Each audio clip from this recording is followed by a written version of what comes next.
목회를 하다 보면 목사로서 성도들로부터 성경에 관해서 여러 가지 질문들을 많이 받게 됩니다. 그 중에서 이제 참 대답하기가 쉽지 않은 그런 질문들이 있어요. 그 중에는 예를 들면 하나님께서 에덴 동산에다가 왜 선악과를 만들어 놓으셨습니까와 같은 아주 본질적인 질문, 그리고 비슷한 질문이 그럼 뱀은 왜 또 거기에다가 만들어 놓으셨을까요? 라는 질문이죠.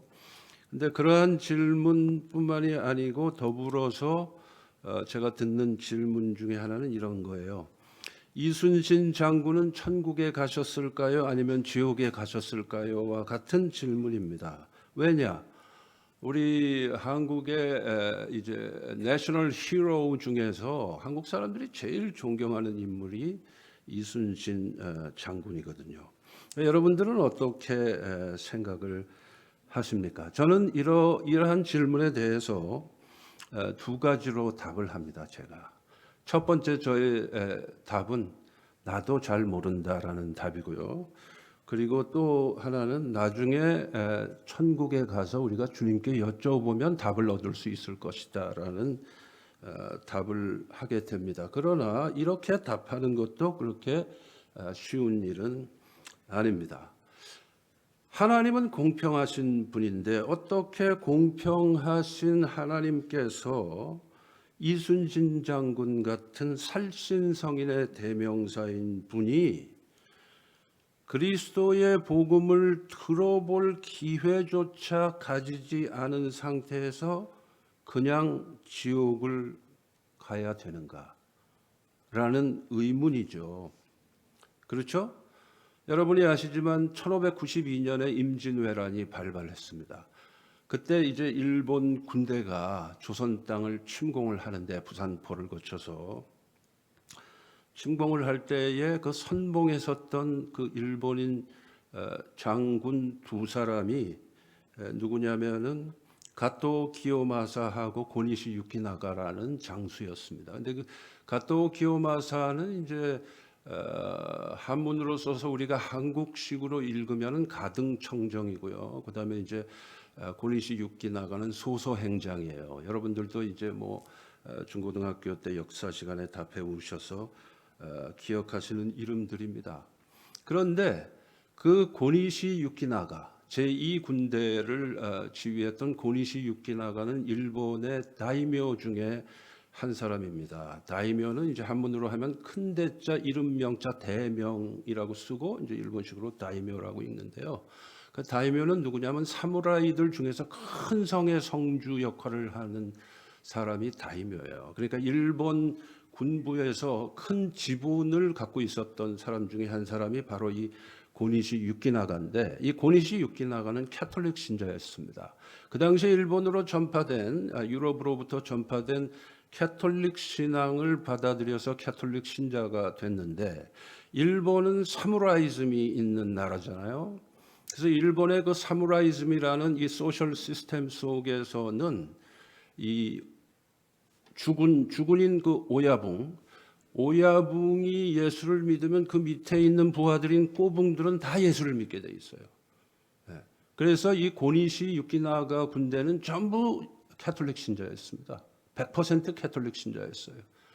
근데 이 부대가 큰 부대를 이루어서 조선 땅을 침공할 때에 그들이 들고 있었던 군기, 깃발에는 전부 십자가가 새겨져 있었습니다.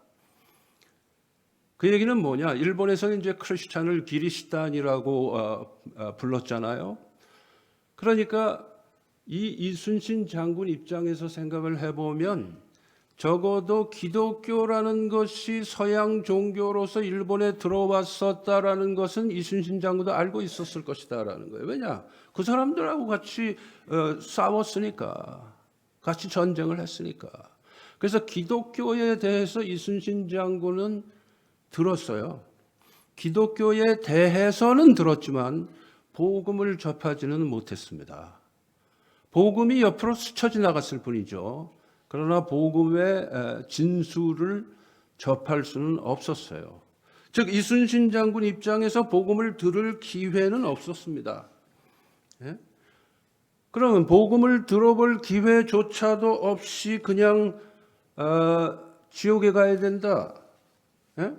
그러면 너무 불공평하지 않은가라는 그런 질문이 우리에게 생기게 되는 것이죠. 그러므로 공평하시고 자비로우신 하나님이 이순신 장군 같은 분에게 구원을 받을 수 있는 기회는 혹시 주시는 것이 아닐까? 그러니까 복음을 듣기라도 한 다음에 믿을 거냐 말 거냐 하는 그 선택의 기회는 혹시 하나님께서 주시지 않을까라는 그런 견해를 가지고 있는 학자들도 있고요. 신학자들 중에. 아니다. 그래도 지옥에 갈 수밖에 없다. 왜냐? 인간은 태어나면서부터 죄인이다. 예수 그리스도를 말미암지 않고서는 어느 누구도 천국에 갈 수 없다라는 두 개의 의견이 팽팽하게 대립될 수밖에 없습니다. 그런데 이러한 논쟁이 지금만 있는 게 아니고요. 오래전부터 있었어요. 주후 4세기경에, 그러니까 300년대죠. 그때에 당대의 석학 두 사람이 있었는데 온 세계가 기독교계가 알아주는 석학, 그중에 한 사람이 여러분이 잘 아시는 어거스틴입니다. 원래 라틴어식으로 발음하면 아우구스티누스죠. 그 아우구스티누스하고 쌍벽을 이루는 석학이었던 펠라기우스라는 사람이 있어요. 영어로는 플레이저스라고 발음을 하는데 이 아우구스티누스하고 펠라기우스가 바로 이 주제를 가지고 크게 논쟁을 벌였습니다. 당대 교계 전체를 대표하는 아주 석학들이에요. 그래서 그 두 사람이 논쟁을 벌이면서 예를 들어서 이런 논쟁을 했어요. 갓난아기가 태어났다가 얼마 안 있다가 죽으면 이 갓난아기는 천국에 가느냐 지옥에 가느냐, 이걸 가지고 논쟁을 벌였습니다. 그래서 이제 교회사 속에서는 그걸 펠라기우스 대논쟁이라고 합니다. 그래서 그 펠라기우스 대논쟁을 통해서 펠라기우스가 주장하기를 뭐라 그랬냐 하면은, 어떻게 거룩하신 하나님, 공평하신 하나님이 이 갓난아기가 뭔 지은 죄가 있다고 이 갓난아기가 태어나자마자 지옥에 보내시겠는가? 그렇지 않을 것이다. 하나님은 거룩하시고 자비로우시기 때문에 그러한 갓난아기, 복음을 들어볼 기회조차 갖지 못하고 육신적으로 사망한 그 갓난아기는 천국으로 들여보내실 것이다라고 주장을 했어요. 이 펠라기우스가. 그러자 아우구스티누스는 아니다. 그렇지 않다. 그건 우리 인간의 생각이고, 인간은 태어날 때부터 본질적으로 죄인이기 때문에 예수 그리스도를 믿지 않은 사람은 무조건 다 지옥에 가는 것이 맞다라고 서로 주장하면서 비슷한 이슈를 가지고 계속 왔다 갔다 하면서 논쟁을 했었습니다. 바로 이러한 논쟁은 지난 2000년의 교회 역사 속에서도 끊임없이 있어온 논쟁이고, 그것이 16세기의 종교개혁 때에는 예정설과 자유의지설의 부대낌으로 나타나요. 그리고 그것이 지금도 교계 안에 그 두 가지 입장이 같이 공존하고 있습니다. 그런데 바로 이러한 질문은 선교지에서 지금도 선교사님들이 접하는 질문이에요. 선교지에는 복음이 처음 들어간 곳이 많잖아요. 그래서 예수를 믿고 구원을 얻었다라는 확신을 가진 그 선교지의 성도들이, 그러면 우리 할아버지는, 그럼 돌아가신 우리 아버님은 복음을 들어볼 기회조차 못 가졌는데 그분들은 천국 갑니까 지옥 갑니까 하고 선교사님들한테 질문을 하게 되는 것입니다. 그러니까 이순신 장군 얘기하고 똑같은 거죠. 자, 가만히 생각을 해보면, 그렇다고 해서 여러분이 나중에 저한테 또 물어보시면 제 대답은 뭘까요? 잘 모른다? 천국 가서 주님께 여쭤보면 안다. 이제 그거밖에 아니니까 물어보실 필요도 없어요. 네. 자, 가만히 생각해보면 바로 이러한 질문과 가능성 있는 대답 속에는 하나님의 두 가지 속성을 다루고 있음을 우리는 알 수 있습니다. 첫째는 공의의 하나님, 하나님의 공의성이죠. God of righteousness. 공의의 하나님의 입장에서 보면은 아무리 이순신이 훌륭해도 예수 그리스도를 통하지 않고서는 지옥에 갈 수밖에 없다가 답이에요. 그러나 은혜와 자비의 하나님, God of grace, 은혜와 자비의 하나님의 입장에서 보면은 자비로우신 하나님께서 뭔가 평등하게 기회를 주시지 않겠느냐, 지옥이냐 천국이냐를 선택하게 하시지 않을까, somehow, 예? 그런 기대감이 생기게 되는 것입니다. 그렇다면 우리에게 생기는 또 다른 질문은 뭐냐? 그러면 하나님의 공의가 먼저입니까? 자비가 먼저입니까? 하는 질문이죠. 거룩하신 하나님은 불의와는 함께 하실 수 없는 하나님이십니다. 그러면서도 사랑과 자비가 무한하신 하나님이십니다. 그러면 여러분은 의견은 어떠세요? 무엇이 우선일까요? 공의가 우선입니까? 자비가 우선입니까? 어떤 게 우선인 게 없어요. 하나님은 공의와 자비를 다 가지고 계시고 그 하나님의 공의와 자비는 동전의 양면과 같아요. 동전의 양면과 같다는 건 공존한다는 뜻이죠. 한 면만 있는 동전이라는 건 없으니까 한 면만 있으면 그건 동전이 아니에요 이미. 자, 오늘 본문도 똑같은 내용이 담겨져 있는 거예요.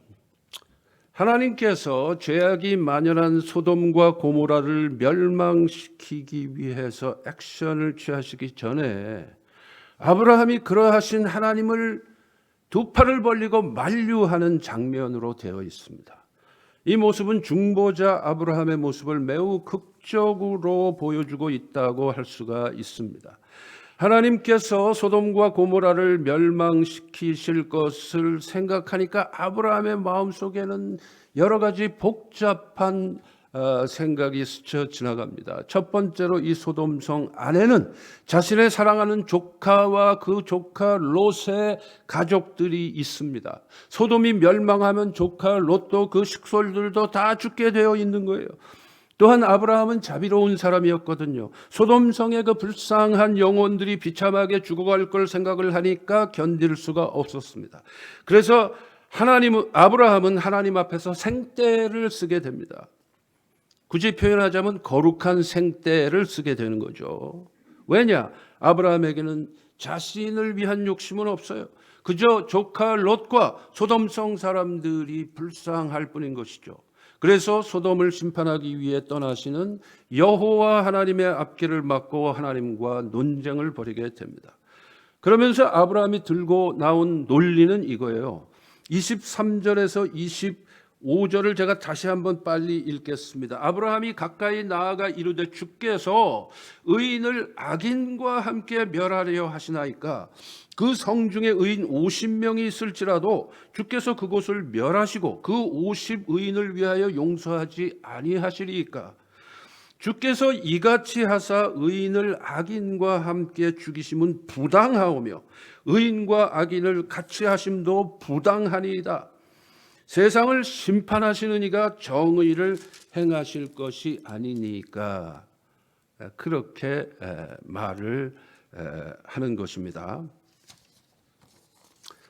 자, 아브라함이 하나님께 말씀드린 내용을 정리하면 이렇습니다. 하나님은 공의로우시고 공평하신 하나님이십니다. 그런 하나님께서 어떻게 의인과 악인을 동시에 죽이려고 하십니까?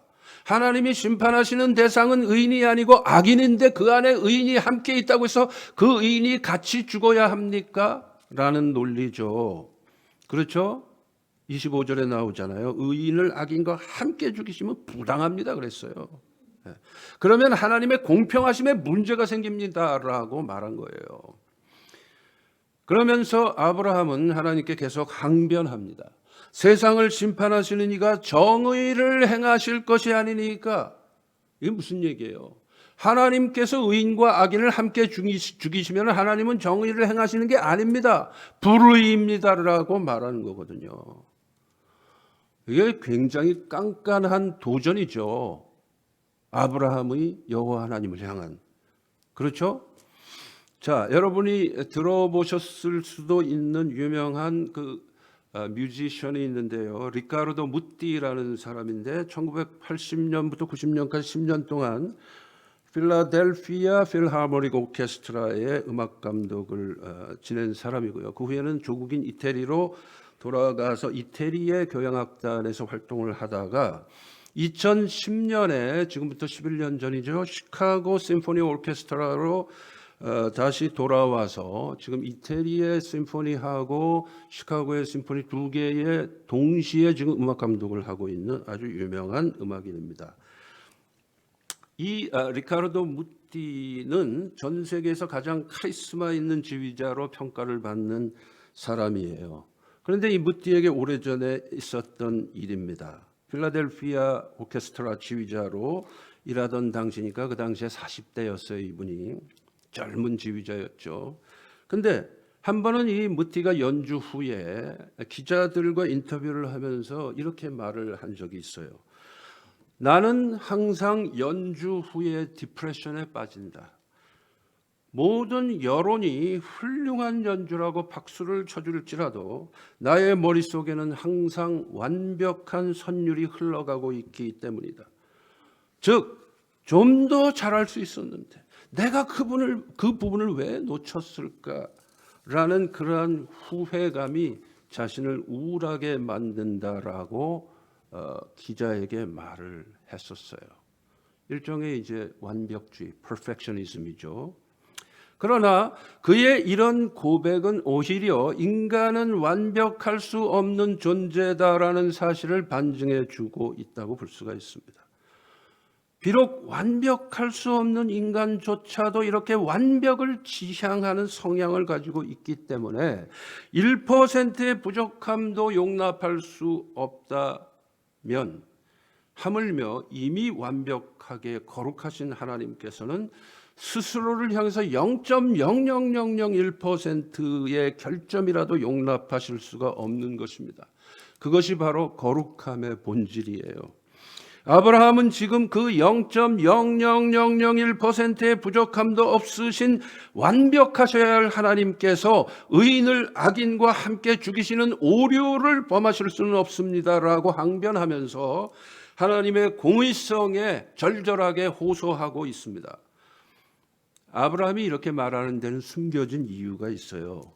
아무리 타락한 도성인 소돔성이라 할지라도 그래도 그 안에 의인이 몇십 명은 있지 않을까라는 전제하에서 어떻게 하나님이 의인과 악인을 죽이시려고 하십니까? 라고 말한 거거든요. 그래서 의인 50명 정도는 있을 걸로 보고 의인 50이 있을지라도 소돔의 그 의인들을 악인들과 함께 멸망시키겠습니까? 라고 묻는 것입니다. 그런데 이때 여호와 하나님께서 아브라함에게 하신 대답은 의외로 아주 간단한 대답이었습니다. 26절에 있죠. 내가 만일 소돔 성읍 가운데서 의인 50명을 찾으면 그들을 위해서 온 지역을 용서하리라. 그래요. 그 의인 50명 때문에 소돔성 전체를 용서하시겠다는 거예요. 그런데 그게 26절입니다. 그게 26절이에요. 그런데 우리가 이 성경의 이 부분을 읽으실 때에는 26절하고 그다음에 27절에서 이제 아브라함이 두 번째 이제 대답을 하기 위한 내용이 27절에 나오는데 26절하고 27절 사이에는 사실상 스페이스를 한참 띄고 읽어야 돼요. 근데 옛날에는 제가 설명드렸지만은 종이의 오리지널 형태인 파피루스에다가 기록을 했고 파피루스가 상당히 비쌌었기 때문에 문장과 문장 사이를 띄질 않아요. 띄어쓰기도 없었어요. 처음에는. 예. 종이가 비싸니까. 그러나 우리가 읽을 때는 그럴 필요가 없잖아요. 그래서 26절까지 의인 50명을 찾으면 그들을 위하여 온 지역을 용서하리라가 26절이고요. 그 다음에 27절에 아브라함이 대답하여 이르되 하면서 이제 그 다음 질문을 하려고 이제 한단 말이죠. 그 두 절 사이에는요, 퍼즐을 둬야 돼요. 즉 하나님의 그 대답을 듣고 난 아브라함에게 침묵이 흐르고 난 뒤에 아브라함은 이렇게 말합니다. 나는 티끌이나 재와 같사오나, 즉 나는 죄인입니다마는 그런 뜻이죠. 감히 주께 아뢰나이다 하고 나와야 돼요. 기계적인 즉답이 나온 게 아니라 그 말이죠. 자, 아브라함이 공평하신 하나님께서 이러실 수는 없습니다 하고 열심히 항변했을 때 하나님의 대답은 50명 의인 있으면 내가 다 용서해 주겠다라고 대답을 하셨습니다. 하나님의 대답이 이렇게 간단한 걸 봤을 때 아브라함은 불안해지기 시작합니다. 저렇게 간단하게 대답하시는 걸 보면 그럼 소돔 안에는 의인이 50명도 안 된다는 얘기인가? 라고 생각이 미치니까 불안한 거죠. 그래서 아브라함이 자신이 없어졌어요. 그래서 이때부터 자신의 몸을 바짝 낮추고 하나님께 말씀을 드립니다. 그럼 의인이 45명이 있으면 어떻게 하시겠습니까? 50명과 45명 사이에는 5명의 차이밖에 안 나죠. 그러나 이때도 하나님은 아주 간단하게 대답을 하십니다. 거기서 45명을 찾으면 멸하지 아니하리라. 그래요. 그러자 아브라함이 다시 불안해지겠죠. 그래서 이를 콱 깨물고 5명을 더 낮춰요. 그럼 40명이면 어떻게 하시겠습니까? 하나님의 대답은 40명으로 말미암아 멸하지 아니하리라 였습니다. 자, 그 다음에는 아브라함이 이제 좀 뻔뻔해집니다. 지금까지는 5명씩 감해 나갔는데 과감하게 10명을 확 깎습니다. 그러면서 그렇다면 30명이면요 하고 물어보죠. 근데 하나님의 이때 대답은 의외로 쿨합니다. 내가 거기서 30명을 찾으면 멸하지 아니하리라. 아브라함은 속으로 이렇게 생각합니다. 이건 그냥 저의 상상이에요. 저의 상상인데 이왕지사 내친 김이다. 그러면서 20명을 찾으시면 어찌하려 하시나이까? 이때도 여호와 하나님은 전혀 동요 없이 대답을 하십니다. 내가 20명으로 말미암아 그리하지 아니하리라. 그래도 아브라함은 불안하죠. 그리고는 다시 한번 도박을 합니다. 32절. 주는 노하지 마옵소서. 내가 이번만 더 아뢰리이다. 거기서 10명을 찾으시면 어찌하려 하시나이까? 아브라함이 이렇게 질문한 데에는 나름대로의 계산이 있었을 것입니다. 보관이 있었을 거예요. 소돔 안에는 조카 롯이 있죠. 이 롯은 아브라함이 양자처럼 어릴 때 데려다가 키운 자식과 같은 사람이에요. 이 롯이. 즉 아브라함의 신앙을 물려받고 아브라함의 영향을 엄청나게 받은 사람이 롯이거든요. 그러니까 땅에 대한 욕심 때문에 이제 둘이 이렇게 갈라지게 된 거잖아요. 그래도 이 아브라함은 조카 롯을 사랑하고 있었기 때문에 이 롯이 삼촌의 신앙을 물려받아서 의인의 반열에 들어갈 거라고 확신하고 있었습니다. 그래서 조카 롯과 그의 부인 2명이죠. 그 다음에 2딸이 있으니까 4명이죠. 그 2딸의 약혼녀들이 있으니까 사위 후보감들이 있으니까 총 6명이 소돔 안에 의인으로 있을 것이다. 그렇다면 소돔성에 의인 4명만 더 있으면 소돔성은 심판당하지 않을 것이다 라고 생각한 것입니다. 아브라함이. 하지만 이렇게 질문을 해놓고도 아브라함은 사실상 불안했을 거예요. 아브라함이 여호와 하나님께 뭐 해드린 게 있나요? 여호와 하나님 앞에서 뭐 공을 세운 게 있나요? 아브라함이? 그건 아니잖아요. 일방적으로 하나님의 은혜만 받았던 사람이 아브라함이거든요. 아브라함이 여호와 하나님을 위해서 한 거는 딱 하나밖에 없어요. 성경 읽어보면은 여호와 하나님께서 천사로 변장해갖고 가실 때에 식사 대접한 것밖에 없어요. 그런데 무슨 자격으로 이렇게까지 집요하게 하나님께 요청하고 또 요청을 하는 것일까요? 제가 만약에 여호와 하나님의 입장이었다면 제가 아브라함한테 이렇게 말했을 것 같아요. 야, 이 뻔뻔한 녀석아. 그래 50명에서 시작해서 무려 10명까지 내려오냐. 이게 무슨 50불짜리 물건 10불로 깎는 거냐. 그랬을 것 같아요. 제가 만약에 하나님이라면. 그런데 여호와 하나님은 그렇게 안 하십니다. 내가 10명으로 말미암아 멸하지 아니하리라 하고 끝까지 쿨하게 대답하시고는 그 자리를 떠나십니다. 그래서 아브라함도 자기 집으로 돌아가요. 오늘 본문의 내용은 여기까지인데요. 그 이후 스토리를 우리가 잘 알지만은 그 의인 10명이 없어서 소돔과 고모라는 불과 유황의 멸망을 당하고 말죠. 자, 비록 아브라함은 공의의 하나님을 강조하면서 자신의 생떼 같은 논리를 펼쳐나갔지만은 하나님이 보여주신 모습은 공의의 모습보다는 사실상 자비의 모습이었습니다. 자, 본문에 나타난 하나님과 아브라함의 대화를 통해서 우리는 몇 가지의 신앙의 원칙을 정리해 볼 수가 있습니다. 첫째로 하나님은 우리를 향해서 져주시는 하나님이시다. 져주시는 하나님이시다. 즉 하나님의 사랑하는 아들인 아브라함에게 져주시는 하나님.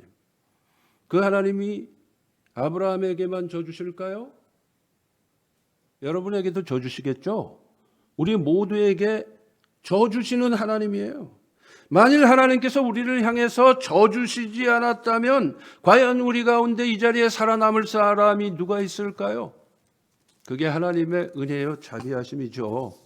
그렇죠? 둘째로 하나님은 공의로우시면서도 동시에 자비로우신 하나님이라는 사실이 우리로 하여금 이곳에 존재케 한다. 셋째로 공의만 있었으면 우리가 이미 다 죽은 목숨인데 그런데 자비의 하나님이 우리를 구원하셨다. 그렇죠?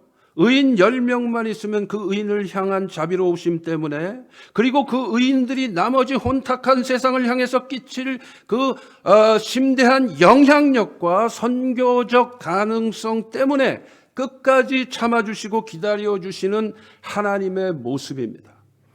즉 우리 하나님은 심판의 마지막 순간까지 기다려주시는 하나님, 오래 참아주시는 하나님이시라는 것이죠.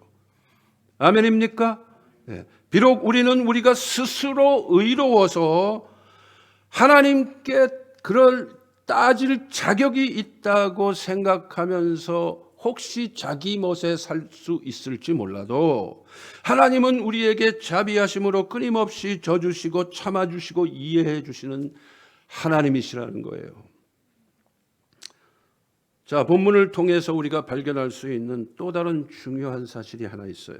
그게 뭐냐 하면은 하나님이 인간을 심판하시는 것은 본질적으로 인간의 죄악 때문이지만 하나님이 그 심판을 유예하시고 연기하시고 어떨 때는 심지어 캔슬하시는 이유는 바로 그 죄악 세상 속에 있는 의인들 때문이다 이거예요. 그 의인 10명 때문이다라는 거예요. 한국에서 한때 크게 유행했던 2%가 부족해서라는 표현이 있었죠. 요즘엔 별로 안 쓰는데 이제 진부해져서 잘 안 써요. 참 기발하고 애매모호한 표현입니다. 인간 세상이기에 통용되는 말이에요. 1%보다도 1% 더 부족한, 완벽은 아니고 완벽에 가까운 것보다도 조금 못 미치는 부족한 상태, 그거를 그렇게 애매하게 표현한 거죠. 하지만 하나님은 1%의 부족도 용납하실 수 없는 분입니다. 왜냐? 하나님은 공의로우신 하나님이시기 때문입니다. 0.0000001%도 용납이 안 되는 분이에요. 하지만 하나님의 자비하심 때문에 10명의 의인이 있기만 해도 혼탁한 세상을 향해서 참아주시고 기다려주시고 심판을 유예하시는 분이시다라는 거예요.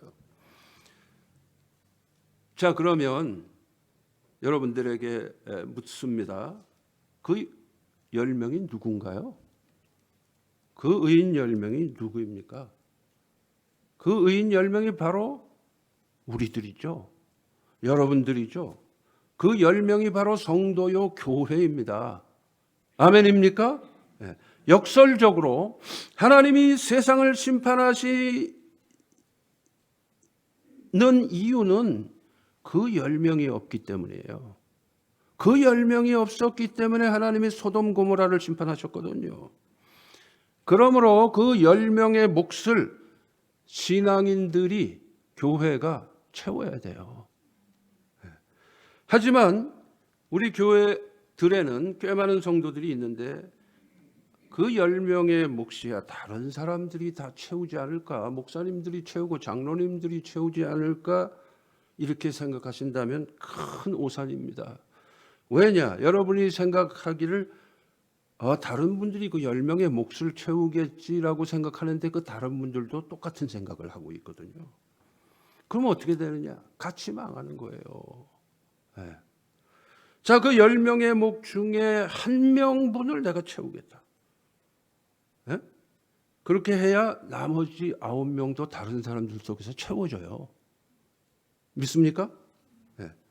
물론 이 10명이라는 건 숫자적으로 10명을 말하는 건 아니겠죠. 그냥 완전수 10명이라고 여러분이 이해를 하시면 될 것입니다.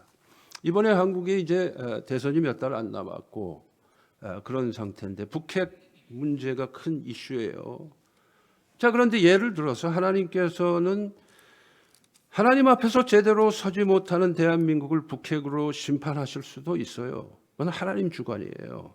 하지만 교회가 의인이 되어 국가와 민족을 위해서 헌신하면 그 심판을 유예하실 수도 있고 아예 안 하실 수도 있고. 믿습니까? 하나님이 하시고자 하면 그 북핵 그냥 간단하게 없애버리실 수가 있어요. 전지전능하신 하나님이시니까. 그리고 자비로운 하나님이시니까. 뭐 북핵을 미국이 없앱니까? 김정은이 없앱니까? 아니면 나만의 뭐 정치적으로 없애겠습니까? 그게 아니죠. 역사의 주관자이신 하나님이 움직이시면 그냥 없어지는 거예요. 그러려면 어떻게 되느냐? 교회가 그 의인 10명이 되어야 됩니다. 그러면 소돔도 고모라도 심판을 유예받고 때로는 완전히 면제받을 수도 있는 것이고 우리도 마찬가지다라는 거예요. 이것이 바로 교회가 가지는 세상을 향한 대표성이고 성도가 가지는 세상을 향한 책임성입니다. 여러분이 잘 아시듯이 바닷물이 짠 것은 평균 2.8%의 소금 때문이라는 것을 알고 계시죠? 97.2%가 물이고 2.8%가 평균 그렇다는 거예요. 사해는 물론 염도가 더 올라가겠지만은. 자, 2.8%만이 소금일 때 충분히 짠맛을 내고 방부제의 역할을 합니다. 성도를 향한, 세상을 향한 우리 성도들의 몫이 바로 그것이라는 것을 우리는 너무나 잘 알고 있습니다. 오래전에 인도네시아에서 지진이 발생하고 그 결과로서 쓰나미가 크게 몰려닥쳐가지고 많은 사람들이 재난을 당하고 사망하고 그랬습니다. 그때 한국의 유명한 목사님이, 제가 그냥 이름을 뭐 밝혀도 될 것 같아요. 그때 하도 매스미디어에서 크게 보도가 됐었기 때문에, 금란교회 담임 목사님이신 김홍도 목사님이 그렇게 말을 해갖고 아주 크게 물의를 빚었었어요. 저 사람들은 예수 안 믿는 사람들이라 하나님께 심판당했다. 그렇게 말씀을 했어요. 제가 실명을 밝혀서 죄송합니다. 혹시 김홍도 목사님의 먼 친척 되시는 분들 계시면 저를 이해를 해주시고요. 근데 제가 이 말을 안 할 수가 없어요, 이게. 그래갖고 그 목사님이 그때 굉장히 욕을 많이 잡수셨어요. 그래서 우리는 유명할수록 유명하다는 건 그만큼 공성이 큰 거고 책임성도 커지는 거거든요. 그러니까 유명할수록 말을 조심해야 돼요. 그 당시에 제가 뉴욕 중앙일보에, 여러분 혹시 중앙일보 옛날에 보신 분 있으신지 모르겠는데 뉴욕 중앙일보에 오피니언란이라는 데가 있어요. 오피니언. 거기에 제가 한 6개월 정도 칼럼을 정기적으로 연재를 했었었는데요. 어느 날 제가 이제 칼럼을 쓰고 얼마 안 있다가 그 김홍도 목사님 발언이 이제 있었어요. 근데 이제 제가 칼럼을 썼으니까 이제 중앙일보를 사다가 이제 확인을 할 거 아닙니까? 제 칼럼이 신문에 나왔는지. 그러면서 신문을 이렇게 읽는데 보니까 제가 잘 아는 목사님 중에 저보다 연세가 많으신 목사님 한 분이 종교란에다가, 뉴욕 중앙일보 종교란에다 또 칼럼을 쓰셨어요. 근데 이 목사님께서 그 김홍도 목사님의 그 발언에 대해서 칼럼을 쓰셨는데 그 칼럼의 제목이 홍도야 우지 마라였어요. 그래서 제가 그걸 보면서 야, 공의는 함부로 말하면 역풍을 맞고 우스갯거리가 될 수 있구나라는 걸 그때 제가 깨닫게 됐어요. 그러나 그 칼럼을 읽으면서 제가 좀 속이 후련하더라고. 제가 하고 싶은 말을 이분이 다 대신 말씀했으니까 말이에요. 자, 인도네시아의 그 쓰나미 재앙이 하나님의 심판이었다고 칩시다. 뭐 저는 그렇게 말하고 싶지 않지만은 설사 그렇다고 치더라도 그렇게 함부로 정죄하기 전에 그분이 알아야 할 사실은 바로 그곳에 가서 의인의 숫자를, 의인 10명의 숫자를 채워주지 못한 교회의 책임이 소위 그분이 말하는 그 심판의 결과 속에 하나의 원인으로 들어있다라는 것을 알아야 된다라는 거예요. 세상이 심판당하는 것은 근본적으로 인간이 죄인이고 세상이 악하기 때문입니다. 그건 맞아요. 본질적으로 맞는 말입니다. 그러나 오늘 이 말씀을 보면은 세상이 심판을 당하는 또 하나의 이유는 이 세상의 의인의 숫자가 부족하기 때문이다라는 것입니다. 즉, 좀 냉정하게 표현하면 내가 그 의인 중 한 사람이 아니기 때문에 이 세상이 심판을 당하는 것일지도 모른다라고 생각을 해야 올바른 신앙인의 자세라는 것입니다. 그러므로 그 부족함을 메우는 것이 바로 교회의 몫이고 우리 한 사람 한 사람의 책임입니다. 그래서 지금도 수많은 선교사님들이 바로 그러한 인도네시아 같은 현장에 직접 뛰어들어서 의인 10명의 몫 중에 한 사람의 몫이라도 감당하기 위해서 불철주야 이리 뛰고 저리 뛰면서 복음을 전하고 구제 사역을 하고 하는 것입니다. 고아원을 세우고 말이에요. 예? 그렇게 하는 이유가 거기 있는 거예요. 우리가 다 지금 뭐 팔거도 붙이고 다 선교지로 갈 수는 없어도 그 선교사님들 그러한 의인 10명의 몫을 채우기 위한 그런 노력에 우리가 같이 직간접적으로 동참을 할 수 있는 거거든요. 믿으십니까? 모쪼록 우리 머릿돌 교회 성도들께서 바로 그 의인 10명의 몫을 딴 데서 찾지 마시고 그 중에 한 명을 내가 채우겠다라는 자세로 살아가시고 주님께 인정받는 그런 삶을 사시기를 주의 이름으로 축원합니다. 기도하시겠습니다.